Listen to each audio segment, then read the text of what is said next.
আসসালামু আলাইকুম। কেমন আছেন আপনারা সবাই?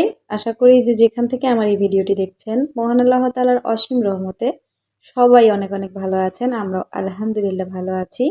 স্কিপ না করে পুরো ভিডিও দেখার অনুরোধ জানাচ্ছি আমার প্রিয় ভিউয়ার্সদের। আপনাদের অনেক রকম প্রশ্ন থাকে, তো আমি চেষ্টা করি ভিডিওর মাধ্যমে আপনাদের প্রশ্নের উত্তরগুলো দিতে।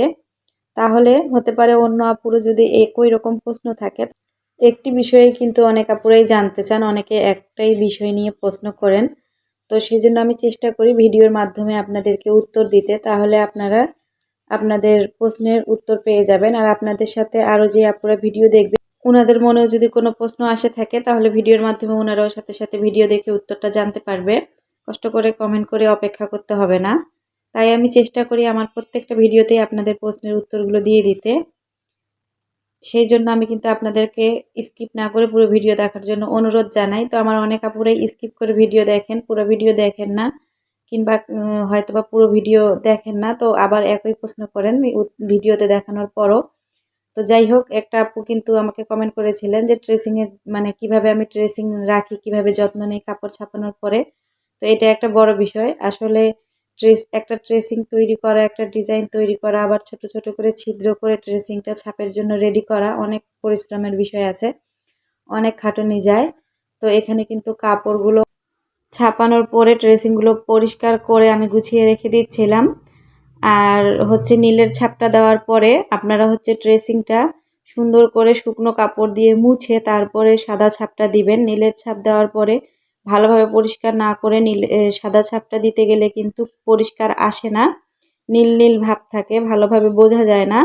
আর এখানে কিন্তু এই যে সুন্দর করে ড্রেসিংগুলো মুছার পরে আমি এইভাবে করে রোল রোল করে রাবার দিয়ে রেখে দিয়েছি। এভাবে করে রাখলে ড্রেসিং অনেক দিন ভালো থাকবে, যেহেতু ড্রেসিং তৈরি করা অনেক কষ্টের বিষয়, অনেক সময়ের বিষয়। তো এখানে কিন্তু আমার আরও ড্রেসিং আছে। একটা ডিজাইন বের করতে গেলে কিন্তু অনেকগুলো ড্রেসিং এলোমেলো হয়ে যায়, খুঁজতে হয়, সবগুলো একসাথে মুড়ানো থাকে বিধায় যতবারই ভাঁজ করে রাখি না কেন কাপড় ছাপানোর সময় এরকমই এলোমেলো হয়ে যায়।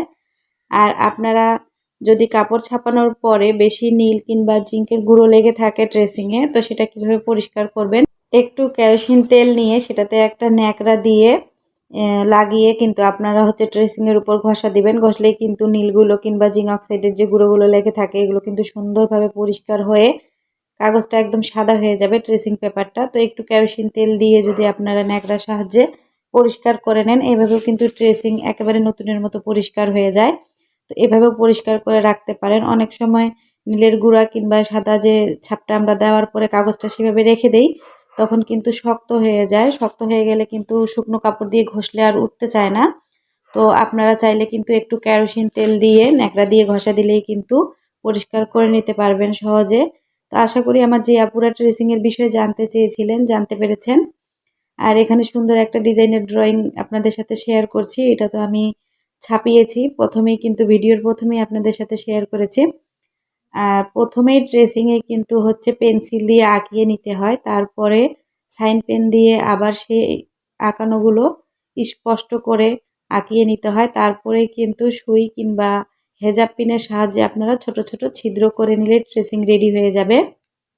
ডাইরেক্ট যদি সাইন পেন দিয়ে আঁকাতে যান তাহলে হয়তোবা অনেক সময় ভুল হয়ে যায়, তখন মিশানো যায় না। আর পেন্সিল দিয়ে আঁকালে কিন্তু চিকন থাকে মাথাটা, ড্রয়িংটা সুন্দর হয়।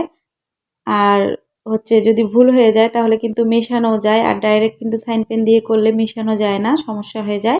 যারা এই পর্যন্ত আমার ভিডিওটি দেখছেন, যদি আমার ভিডিওটি ভালো লেগে যায় তাহলে কিন্তু একটা লাইক দিতে একদমই ভুলবেন না আমার প্রিয় ভিউয়ার্সরা। আর যদি আমার চ্যানেলে নতুন হয়ে থাকেন তাহলে কিন্তু চ্যানেলটি সাবস্ক্রাইব করে আমার সাথে থাকার জন্য অনুরোধ জানাচ্ছি। যারা অলরেডি এই কাজগুলো করে দিয়েছেন তাদেরকে অসংখ্য অসংখ্য ধন্যবাদ। আপনাদের ভালোবাসা আর সাপোর্ট আমার প্রয়োজন, তো অবশ্যই আমার পাশে থাকবেন, আমাকে সাপোর্ট করবেন। আমার অনেক প্রিয় ভিউয়ার্স আপুরা আমাকে অনেক সুন্দর সুন্দর কমেন্ট করেন। আমার আপুদেরকে সত্যি মন থেকে অনেক অনেক দোয়া ও ভালোবাসা। আপনাদের এত সুন্দর সুন্দর কমেন্ট আমার পড়তে কিন্তু খুবই ভালো লাগে। আর আমার প্রিয় আপুরা এভাবেই আমার পাশে থাকবেন, আমাকে সাপোর্ট করবেন। আর আমি কিন্তু ব্লক প্রিন্টের কাজ শুরু করেছি, আপনাদেরকে বলেছি, গত ভিডিওতে দেখিয়েছি। তো এটা কিন্তু আরেকটা কামিজ, খুব সুন্দর হয়েছে কামিজটা। তো ভাবলাম আপনাদের সাথে এটাও শেয়ার করি। তো কেমন হয়েছে ব্লগের কাজগুলো অবশ্যই কিন্তু কমেন্ট করে জানাবেন।